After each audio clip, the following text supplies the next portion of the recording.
গল্পের শুরুতেই আমরা সিয়নকে দেখতে পাই। সে একটা স্কুলে শারীরিক শিক্ষার টিচার ছিল। এদিকে সে যখন বাজার করে বাসায় ফিরছিল, ঠিক এমন সময় তিনটা মেয়ে তার পথ আটকে দাঁড়ায়। আর হঠাৎ করে তারা তাকে মারধর করা শুরু করে আর বলতে থাকে সে কেন তার বয়ফ্রেন্ডদের সাথে ঘুরঘুর করে, যার জন্য তাদের আজ ব্রেকআপ হয়েছে। যা শুনে সিয়ন তখন বলে, ওরা আমার বয়ফ্রেন্ড না, ওরা আমার ভাই। কিন্তু এদিকে মেয়েগুলো তখন তার কথায় কোনো কানই দেয় না, বরং তারা তাকে বেধড়ক পেটায়। যেটা দেখে সিয়ন তাদেরকে তখন মারার চেষ্টা করে, কিন্তু সে তখন আর পেরে ওঠে না, কারণ তারা সংখ্যায় বেশি ছিল। এরপর সিয়ন বাসায় গিয়ে সাথে সাথে তার তিন ভাইকে ডাকে আর জিজ্ঞাসা করে, কার এইমাত্র ব্রেকআপ হয়েছে, তাড়াতাড়ি বল, কারণ আমি একটু আগে তোদের এক্স গার্লফ্রেন্ডের হাতে মার খেয়ে এসেছি। যেটা শুনে তখন তিনজনের একজনও কেউই তখন স্বীকার করতে চায় না। যেটা দেখে তখন সিয়ন তাদের মজা দেখানোর জন্য তাদের উল্টাপাল্টা ছবি তুলতে শুরু করে। কিন্তু এখানে মজার ব্যাপার তো এটাই ছিল যে সিয়ন যেভাবেই তাদের ছবি তুলছিল না কেন, তাদের প্রত্যেকটাই ছবিতে তাদের খুব সুন্দর লাগছিল, কারণ তারা তিনজনই দেখতে অনেক হ্যান্ডসাম ছিল। যেটা দেখে এবার সিয়নের মাথায় তখন রক্ত উঠে যায়। তাই সে এবার শেষমেশ রেগে গিয়ে তার তিন ভাইকে ধরে তখন ইচ্ছে মতো মারতে শুরু করে এবং তার উপর মারার প্রতিশোধ তোলে। এর পরবর্তী সিনে আমরা একটি ফ্ল্যাশব্যাক দেখতে পাই, যেখানে সিয়নের মা আর এক লোকের সাথে বিবাহ বন্ধনে আবদ্ধ হয়, যার কিনা আগে থেকেই দুইটা ছেলে ছিল। কিছুদিন পর তাদের ঘরে আরো একটা ছেলে সন্তান আসে, কিন্তু যখনই সিয়নের ভাইগুলো বড় হতে শুরু করে, সিয়নের জীবনটা আস্তে আস্তে একটা দোজক হয়ে যেতে শুরু করে, কারণ তাকে মানুষ অনেক ফুল দিত, কিন্তু তার জন্য নয়, বরং তার ভাইদের জন্য। এসব দেখে ও হ্যান্ডসাম ছেলেদের প্রতি খুব বিরক্ত হয়ে যায়, কারণ তার মনে হতে থাকে হ্যান্ডসাম ছেলেরা মাথা ব্যথা করা ছাড়া আর কিছুই করতে পারে না। তাই সে মনে মনে তখন প্রমিস করে জীবনে কখনো সে হ্যান্ডসাম কোনো ছেলেকে ডেট করবে না। ঠিক তখনই আমাদের মেন লিড লিকে তখন দেখানো হয়, যে কিনা কিছুদিন হয়েছে বিদেশ থেকে দেশে এসেছে আর সে ফ্যাশন ডিজাইনার হতে চায়। একদিন রেস্টুরেন্টে বসে যখন তার অপোজিটে থাকা মেয়েটার ছবি আঁকার চেষ্টা করে, তখন সে ছবি আঁকতে পারে না। ঠিক এমন সময় লি খেয়াল করে ওই মেয়েটার বয়ফ্রেন্ড থাকা সত্ত্বেও মেয়েটা তার দিকে বারবার ঘুরে ঘুরে দেখছে। কিছুক্ষণ পর তার বয়ফ্রেন্ড বাথরুমে গেলে লি তখন ওই মেয়েটার কাছে গিয়ে তার নাম্বার চায়, যেটা দেখে মেয়েটা ওর সাথে সাথে তাকে নাম্বার দিয়ে দেয়। আর নাম্বার পাওয়া মাত্রই লি সাথে সাথে বাথরুমে গিয়ে ওই ছেলেটাকে গিয়ে নাম্বারটা তখন দেখায় আর বলে, তোমার গার্লফ্রেন্ড আমার টাইপের না। যা দেখে ছেলেটা পুরো শকড হয়ে যায়। ওয়াশরুম থেকে বের হয়ে লি তার ফ্রেন্ডের জন্য অপেক্ষা করছিল। এর কিছুক্ষণ পর তার ফ্রেন্ড এসে যখন তাকে গাড়ি দিয়ে নিয়ে যাচ্ছিল, তখন সে যাওয়ার সময় খেয়াল করে ওই মেয়েটা তার বয়ফ্রেন্ডের পিছে পিছে ছুটছে এবং বারবার তার কাছে ক্ষমা চাচ্ছে, কিন্তু ছেলেটা কিছুতেই তাকে ক্ষমা করছে না। ঠিক অপরদিকে আমরা তখন সিয়নকে দেখতে পাই যে তার প্রিন্সিপালের রুমে যায় কিছু কথা বলার জন্য, কিন্তু এদিকে প্রিন্সিপাল তার কোনো কথা না শুনেই তাকে রুম থেকে বের করে দেয়, যার কারণে আমাদের বদমাশ সিয়ন তখন বাইরে এসে উল্টোপাল্টা আচরণ করতে শুরু করে, যেটা তখন প্রিন্সিপালের এক কলিগ দেখে ফেলে। আর সে এই স্কুলেরই একজন ডক্টর ছিল। এদিকে ডক্টর প্রিন্সিপালকে কিছু বলার আগে সিয়ন তখন দৌড়ে সেখান থেকে কেটে পড়ে। এরপর যখন সে তার ক্লাসরুমে যায়, তখন সে দেখতে পায় তার এক ভাই সেখানে হাই বেঞ্চের উপর দাঁড়িয়ে সবার সামনে নাচছে। যা দেখে সিয়ন তখন রেগে মেগে তার ভাইকে ডাক দেয়, যার কারণে তার ভাই তখন ভয়ে ওখান থেকে পড়ে যায়। এরপর সিয়ন তার ভাইয়ের কান ধরে বাইরে নিয়ে এসে তাকে শাস্তি দেয়। ঠিক সেই সময় তার বয়ফ্রেন্ড তাকে কল দেয় এবং তার সাথে দেখা করতে বলে, যেটা শুনে সিয়ন তখনই একটা রেস্টুরেন্টে চলে আসে এবং সেখানে বসে বসে তার বয়ফ্রেন্ডের জন্য অপেক্ষা করে এবং তাদের পুরনো ছবি দেখে। ঠিক এমন সময় সিয়ন তখন খেয়াল করে তার বয়ফ্রেন্ডের জায়গায় একটা হ্যান্ডসাম ছেলে এসে এখানে দাঁড়িয়ে রয়েছে, কিন্তু কিছুক্ষণ পরই সে তখন বুঝতে পারে, আরে এটা তো তার বয়ফ্রেন্ডই, যে কিনা প্লাস্টিক সার্জারি করিয়ে নিজেকে আরো সুন্দর বানিয়ে নিয়েছে। কিন্তু এদিকে সিয়ন তো হ্যান্ডসাম ছেলে একদমই পছন্দ করতো না, তবুও এরপর এসব কিছু দেখে সে তার মনকে বোঝাতে থাকে যে উপরের ছেলেটা যাই হোক না কেন, সে তো ভিতরের ওই ছেলেটা কি পছন্দ করে, ভালোবাসে। কিন্তু একটু পরে সিয়ন তখন বুঝতে পারে প্লাস্টিক সার্জারি করিয়ে শুধু তার চেহারাই সে পাল্টে ফেলেনি, বরং এর সাথে সাথে সে তার অ্যাটিটিউডও চেঞ্জ করে ফেলেছে, যার কারণে এখন সে সিয়ানের সাথে ব্রেকআপ করতে চায়। যেটা শুনে সিয়ান তখন অনেক হার্ট হয়ে যায়, যার কারণে এরপর সে তার এক ভাইয়ের বারে গিয়ে যেখানে সে অনেক ড্রিঙ্কস করতে শুরু করে আর চারপাশে থাকা ছেলেদের সাথে ফ্লার্ট করে, যা দেখে তার ভাই তখন তাকে তাড়াতাড়ি একটা গাড়িতে করে বাড়ি পাঠিয়ে দেয়। কিন্তু রাস্তায় অতিরিক্ত ড্রিঙ্কস করার কারণে তার বমি আসতে শুরু করে, যার কারণে সে তার এক ফ্রেন্ডকে ফোন করে ডাকে। এরপর তার বান্ধবী এসে তাকে নিয়ে একটা জায়গায় বসায়, যেখানে সিয়ন তার ফ্রেন্ডকে তখন বলতে থাকে, আচ্ছা সব হ্যান্ডসাম ছেলে কি একই রকম হয়? তারা কখনো কাউকে কি মন থেকে ভালোবাসতে পারে না? এরপর যখন সে ওই জায়গাটা পরিষ্কার করছিল, ঠিক এমন সময় পাশ দিয়ে যেতে থাকা লির সাথে ধাক্কা খেয়ে সিয়ন তখন পড়ে যায়, যার কারণে সে তখন অনেক রেগে যায়। আর এখানেই সিনটা কাট হয়ে যায়। এরপরের সিনে স্কুলে আমরা দেখতে পাই সিয়ন ভুল করে প্রিন্সিপালের সবচেয়ে পছন্দের গাছটির ফুল ভেঙে ফেলে, যেটা কিনা তখন স্কুলের কলিগ ওই ডাক্তার তখন দেখে ফেলে।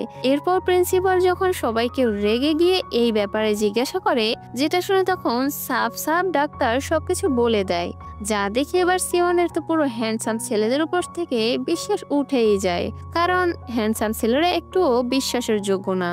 এরপর লিয়ের সাথে দেখা করতে তার মা চলে আসে, যেখানে তার মা বলে, তুমি কোরিয়া এসেছো এ খবর তোমার দাদি জেনে গিয়েছে, এখন সে চাই তুমি যেন ফ্যামিলি বিজনেসে আমাদের সাথে কাজ করো। কিন্তু এদিকে লি তার ফ্যামিলি বিজনেসে কাজ করতে একটুও চায় না, এমনকি সে ওখানে থাকতেও চায় না, কিন্তু সেটা সে জানে তার দাদির সামনে তার একটা কথাও চলবে না। তখন অপরদিকে আমরা সিয়নকে দেখতে পাই, যে কিনা তার ফ্রেন্ডের সাথে বসে বসে তখন খাবার খাচ্ছিল এবং অনেক মজাও করছিল। ঠিক এমন সময় সেখানে লি চলে আসে, যাকে দেখে সবাই তখন অনেক অবাক হয়ে যায় আর ভাবে এত সুন্দর একটা ছেলে কিভাবে হতে পারে। সব মেয়েরা তার আশেপাশে তখন ঘুরঘুর করতে থাকে, আর আমরা তখন সিয়নকে লক্ষ্য করি আর দেখতে পাই সিয়নের তার খাবার দাবার বাদে আর কোনো দিকেই মনোযোগ নেই। এরপর লি সিয়নের কাছে গিয়ে তখন জিজ্ঞাসা করে, তুমি কে? যেটা শুনে তখন সিয়ান খুব ভাবের সাথে বলে, আমি তোমার ফার্স্ট লাভ। ঠিক এটা শুনে লির তখন একটা ফ্ল্যাশব্যাক মনে পড়ে, যেখানে আমরা তখন দেখতে পাই একদিন লি ছোটবেলায় সিয়নকে প্রপোজ করেছিল, কিন্তু তার এই চেহারার কারণে সিয়ন তাকে না করে দিয়েছিল। বর্তমানে এটা শুনে লি তখন রেগে সিয়নকে জিজ্ঞাসা করে, ও আচ্ছা, তাহলে তুমি ওই মেয়ে ছিলে? ঠিক সেই সময়ই তার পেটে ব্যথা হতে শুরু করে। আসলে এদিকে লিয়ের একটা সমস্যা ছিল, সে যখনই কোনো ঝামেলায় পড়তো তার পেটে তখন ব্যথা শুরু হয়ে যেত। এদিকে তার পেটে ব্যথার কারণে সে তখন তড়িঘড়ি করে ওখান থেকে বেরিয়ে পড়ে। লি বেরিয়ে যাওয়ার পর সবাই সিয়নকে তখন জিজ্ঞাসা করে, আচ্ছা লির কি হয়েছে? তখন সিয়ন বলে, আমি কি জানি। ঠিক অপরদিকে লি তখন ওয়াশরুম খুঁজছিল, কারণ এদিকে রেস্টুরেন্টের ওয়াশরুমের অবস্থা অনেক খারাপ ছিল। এদিকে লি যখন আর ওয়াশরুম খুঁজে পায় না, তখন তার কাজের কাজ হয়েই যায়। তার বন্ধু তাকে এ অবস্থায় দেখে তখন সেখান থেকে বাড়ি নিয়ে আসে। এদিকে লি রাতে ঘুমোতেই পারছিল না, যার কারণে সে তার ডাক্তারের বাসায় চলে যায়। এদিকে ডাক্তার তাকে এত রাতে দেখে একটু চিন্তায় পড়ে যায়। এরপর সে ডাক্তারকে বলে, ছোটবেলায় যখন সিয়ান আমাকে না করেছিল তখন আমি খাবার দাবার খাওয়া একেবারে বন্ধ করে দিয়েছিলাম, কিন্তু কিছুক্ষণ পর আমি একবারে অনেকগুলো খাবার একসাথে খেয়ে ফেলি, যার কারণে এরপর আমার পেট খারাপ করে। আর আরেকদিন তো সবার সামনেই, যার পর থেকে সবসময় আমার সাথে এরকমই হতে শুরু করে। এখন আমি সিয়নের উপর বদলা নিতে চাই, কারণ সে এখন আর রিজেক্ট হওয়ার বিষয়টা মেনে নিতে পারছিল না। এর কিছুক্ষণ পর সে তার দাদির সাথে দেখা করতে চলে আসে, যেখানে সে তার দাদিকে বলে সে একদমই এখন আর কোরিয়া থাকতে চায় না, তাই তাকে যেন এখন তারা তাদের ফ্যামিলি বিজনেসের সাথে না জড়ায়। যেটা শুনে তখন তার দাদি তাকে বলে, তুমি 1 বছর আমাদের ফ্যামিলি বিজনেসটা সামলাও, তারপর বাকিটুকু তুমি যা চাইবে তাই হবে। যেটা শুনে লি তখন এই বিষয়ে রাজি হয়ে যায়। তখন সেখান থেকে সে উঠে চলে যায়। এদিকে লি চলে যাওয়ার পর আমরা তখন দেখতে পাই লিয়ের মা আর দাদি এতে খুব খুশি, আর তারা এটাই চেয়েছিল যে তাকে 1 বছর এখানে যেভাবেই হোক আটকে রাখতে হবে, যাতে কোনো মতে তারা তার সাথে একটা ভালো মেয়ের বিয়ে দিতে পারে, যেন সে সারা জীবনের জন্য কোরিয়া থেকে যায়। অপরদিকে সিওনের তার এক বন্ধু, যার নাম কিনা ছিল কিম, সে হঠাৎ করে তাকে দেখতে পায়, যে কিনা খুব বিপদে পড়েছিল আর তার থাকার জায়গা পর্যন্ত ছিল না, যার কারণে তাকে থাকার জায়গা দিতে সে তাকে তার বাড়িতে নিয়ে আসে। ঠিক তখনই তার কাছে তার কলিগের ফোন আসে, যে কিনা সিয়ান ও লির সাথে ডিনার করার জন্য তাকে ডাকে। লি যখন সেখানে যায় তখন সে সিয়নকে দেখে বলে, আমাদের মনে হয় তাদেরকে একা ছেড়ে দেওয়া উচিত। এদিকে সিয়ানও তখন বুঝতে পেরেছিল তারা দুজন দুজনকে খুব পছন্দ করে। এরপর তারা দুজন অন্য একটি জায়গায় বসে পড়ে, যেখানে লি তখন সিয়নকে বলে, আমি তোমাকে এখনো পছন্দ করি। আসলে এখানে লি ভাবছিল এইবার সিয়ন তাকে কোনো মতে রিজেক্ট করতে পারবে না, কারণ সে এখন অনেক হ্যান্ডসাম হয়ে গিয়েছে। কিন্তু এদিকে সিয়ন তখন তার মুখের উপরে কথা শুনিয়ে কিমকে নিয়ে সেখান থেকে চলে যায়। এদিকে লি তখন বিশ্বাসই করতে পারছিল না তাকে এত সুন্দর দেখতে হওয়া সত্ত্বেও কিভাবে সিয়ন তাকে না করে চলে যেতে পারে। যেটা শুনে তখন লিয়ের ফ্রেন্ড তাকে বলে, তুমি এবার তাকে তোমার গাড়ি দেখিয়ে ইমপ্রেস করার চেষ্টা করো, তাহলে সে তোমার জালে এবার পা দিবেই দিবে। এরপর পা দিলেই তুমি তাকে ছেড়ে দিতে পারবে এবং কষ্ট দিতে পারবে। যা শুনে লিও তখন রাজি হয়ে যায়, যার কারণে সে এর পরের দিন গাড়ি নিতে শোরুমে চলে যায়, যেখানে লি তখন সিয়নকে তার ভাইয়ের সাথে দেখে তাদের দুজনকে কাপল ভেবে নেয়। আর একটু পর যখন সে বাড়ি চলে যায় তখন সে লিকে তার সেকেন্ড ব্রাদারের সাথে দেখে। এবার পুরো ভেবেই নেয় সিয়ন একই টাইমে দুজনের সাথে একসাথে ডেট করছে, আর সে মনে মনে ভাবে সে কিভাবে দুজনের সাথে একসাথে ডেট করতে পারে, আমার প্রপোজাল রিজেক্ট করে তাও আবার। এরপর রাতে সিয়ন আর কিম নাইট ওয়াকে বের হয়। ঠিক এমন সময় তারা একটা মেয়েকে রাস্তায় শুয়ে থাকতে দেখে, যেটা দেখে তখন সে মেয়েটাকে বলে, তোমার যদি থাকার কোনো ঘর না থাকে তাহলে তুমি আমার সাথে থাকতে পারো। যেটা শুনে তখন মেয়েটা তাকে না করে দেয়, বরং তাকে একটা ব্যাগ দিতে চায়, যেটা সিয়ন তখন নিতে চায় না, কারণ ব্যাগটা ছিল টাকায় ভর্তি। এরপর সে তখন একটা কাপড়ের ওপর তার লিপস্টিক দিয়ে তার নাম্বার লিখে দেয় আর বলে, কোনো প্রয়োজন হলে আমাকে ফোন দিও। ওই মেয়েটা তখন ওই নাম্বারটা নিয়ে অনেক বড় একটা বাড়িতে চলে যায়। এরপর দিন আমরা লিকে দেখি যে কিনা সিয়নের স্কুলে এসেছে। আসলে এই স্কুলটা লিয়ের দাদেরই ছিল।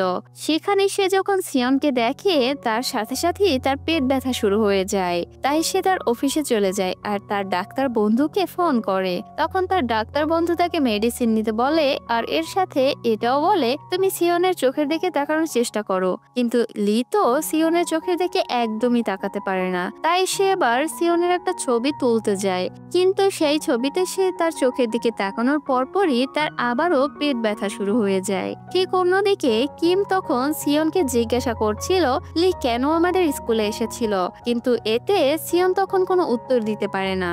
তাই সে ইন্টারনেটে লিয়ের ব্যাপারে সার্চ করে আর যারা জানতে পারে এই সম্পূর্ণ স্কুলটার মালিক আসলে লি, যা দেখে কিম তখন অনেক ইমপ্রেসড হয়ে যায়, কিন্তু সিয়নের তাতে কিছুই যায় আসে না। অপরদিকে লি যখন স্কুল থেকে বের হয়ে তার গাড়ির দিকে যাচ্ছিল তখন সিয়ন তাকে দেখে হাত নাড়ায়, যা দেখে লি তখন খুব ঘাবড়ে যায় আর সে দ্রুত তার গাড়ির দিকে যেতে থাকে আর ভাবে সিয়ন হয়তো তার গাড়ির জন্যই তাকে ইশারা করছে, যার জন্য লি তখন মনে মনে ভাবতে থাকে তার বন্ধু তাহলে ঠিকই বলেছিল। অন্যদিকে সবাই লিকে নিয়ে একটা ওয়েলকাম পার্টি দেয়, যেখানে সিয়নের এক্সও ওখানে এসেছিল। এদিকে সিয়নকে দেখে তার এক্স কান্না করা শুরু করে আর বলে তার প্রেজেন্ট গার্লফ্রেন্ড যখন জানতে পেরেছে সে প্লাস্টিক সার্জারি করিয়েছে তখন সে তাকে ছেড়ে দিয়েছে। এর সাথে সে তার মনে সব দুঃখ তাকে বলতে থাকে। তখন সিয়ন তাকে কমফোর্ট করতে চায়, কিন্তু সেই সময়ই তার এক্স তাকেই ধাক্কা দিয়ে দেয়। এইসব কিছুই লি তখন দেখছিল, যেটা দেখে সে সাথে সাথে এসে সিয়নকে পড়ে যাওয়ার হাত থেকে বাঁচায়। এরপর সিয়ন তার ড্রাইভারকে তার এক্স এর অ্যাড্রেস দিয়ে দেয়, যেটা শুনে লি তখন জিজ্ঞাসা করে যে এটা কে।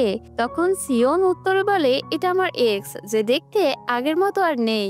যা শুনে লি তখন ভাবতে থাকে সিয়ন এখনো গুড লুকিং কে অনেক প্রাধান্য দেয়। এরপর দুজন একসাথে মিলে যখন খাবার খাচ্ছিল তখন লি তাকে জিজ্ঞাসা করে কোন স্টুডেন্ট যদি তার সাথে কোনো খারাপ হওয়ার কারণে বদলা নিতে চায় এতে তার কি করা উচিত। যেটা শুনে সিয়ন ওখানে কিছুই বলে না। এর কিছুক্ষণ পর যখন সিয়ন কিমের সাথে দেখা করে তখন কিম তাকে বলে তোমার উচিত লি এর কাছে ক্ষমা চাওয়ার, কারণ এখন তোমাকে চাইলে সে চাকরি থেকে বের করে দিতে পারে। যেটা শুনে তখন সিয়ন লির কাছে ক্ষমা চাওয়ার জন্য যায় তখন লি চলে যাওয়ার প্রস্তুতি নিচ্ছিল।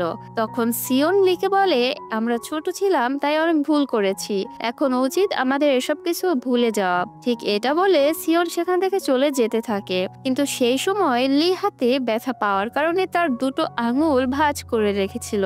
যা দেখে সিয়ন তখন ভাবে লি তাকে উল্টোপাল্টা ইশারা করার চেষ্টা করছে, তাই সে তার দিকে এসে তাকে দেয়ালে পুশ করে। ঠিক সেই সময়ই লিয়ের একটা ফ্ল্যাশব্যাক মনে পড়ে যেখানে ছোটবেলা সিয়ন সেই একই কাজ করেছিল এবং তার দিকে স্মাইল করেছিল, যার কারণেই সে তার প্রেমে পড়ে গিয়েছিল।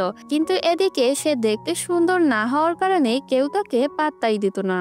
বর্তমানে লি তার হৃদয়ে হাত দিয়ে বলে হ্যাঁ ওটা তুমিই ছিলে, আর সে তার ছোটবেলার কথাগুলো মনে করে তখন হাসতে শুরু করে আর সিয়নের হাতের নিচ দিয়ে সুন্দর করে বেরিয়ে সাবধানে সেখান থেকে পালিয়ে চলে আসে। পরদিন কিম সিয়নকে জিজ্ঞাসা করে তুমি কি কালকে রাতে লিকে মেরে গুম করে ফেলেছো? আজ কোথাও তাকে দেখছি না যে। এইসব কথা শুনে সিয়ন তখন রেগে তাকে কিছুই বলে না। অপরদিকে লি তার ডাক্তারকে ফোন দিয়ে জিজ্ঞাসা করে আমার সিয়নকে দেখলেই কেন হার্টবিট বেড়ে যায়। যেটা শুনে ডাক্তার তাকে কিছু কথা বলে কিন্তু লি সেটা কিছুতেই মানে না, যার কারণে ডাক্তার তাকে হার্ট চেক আপ করতে বলে। ঠিক এটা শুনে লি হার্ট চেক আপ করে দেখে তার হার্টের অবস্থা সব স্বাভাবিকই রয়েছে, যার কারণে সে আবার স্কুলে চলে যায়। তখন সে স্কুলে যাওয়ার সময় সিয়নকে দেখতে পায় আর তার আবারও হার্টবিট বেড়ে যায়, যার কারণে সে ওখান থেকে তাড়াতাড়ি ফিরে আসে। এদিকে সিয়ন স্কুলে লিখে আসতে না দেখে খুব চিন্তার পড়ে যায়, কারণ তাকে দিয়ে তার একটা জরুরি ডকুমেন্ট ফাইল সাইন করানোর ছিল। স্কুল শেষ করে সে তার বাড়ি গেলে তাদের পুরনো স্কুল অ্যালবামটা তখন বের করে, যেখানে তার আর লিয়ের ছবি একসাথে জোড়া লাগিয়ে বেস্ট ফ্রেন্ড লেখা ছিল। যেটা দেখে তখন সে তাদের পুরনো স্মৃতি মনে করতে থাকে আর ভাবে লি ছোটবেলায় কতই না ভালো ছিল, কিন্তু এখন সে সম্পূর্ণ বদলে গিয়েছে। ঠিক অন্যদিকে লি তার বন্ধুদের সাথে ক্লাবে চলে যায়। তখন সেখানে তার আশেপাশে সব মেয়েরা ঘুরঘুর করছিল, যেটা দেখে তখনই সে ওই সকল মেয়েদেরকে দূরে সরিয়ে দিচ্ছিল।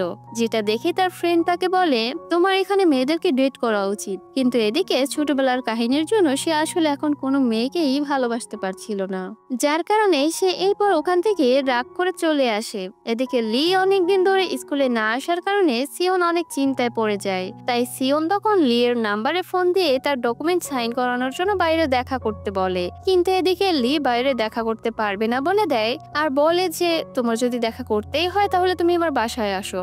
যেটা শুনে সিয়ন এতে সরাসরি রাজি হয়ে যায়, কিন্তু এতে লি তখন চিন্তায় পড়ে যায়, কারণ ছোটবেলায়ও সে সিয়নের জন্য এভাবে অপেক্ষা করেছিল কিন্তু সিয়ন তখন আসেনি। তাই সে এবারও চিন্তা করতে থাকে সে কি আদৌ আসবে, কিন্তু শেষমেশ কেউ তার দরজায় নক করে।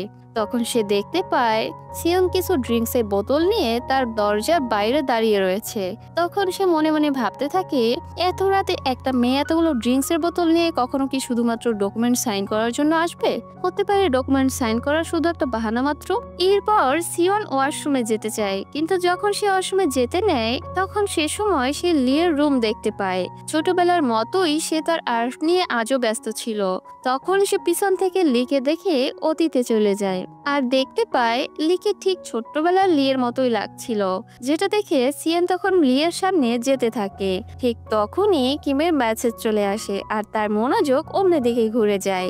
এরপর সিয়ন যখন লিয়ের জন্য ড্রিঙ্কস ওপেন করতে যায় এমন সময় ড্রিঙ্কসটা তার ড্রেসে পড়ে যায়, যার কারণে সে তার টি শার্টটা খুলে ড্রিঙ্কসটা পরিষ্কার করতে থাকে।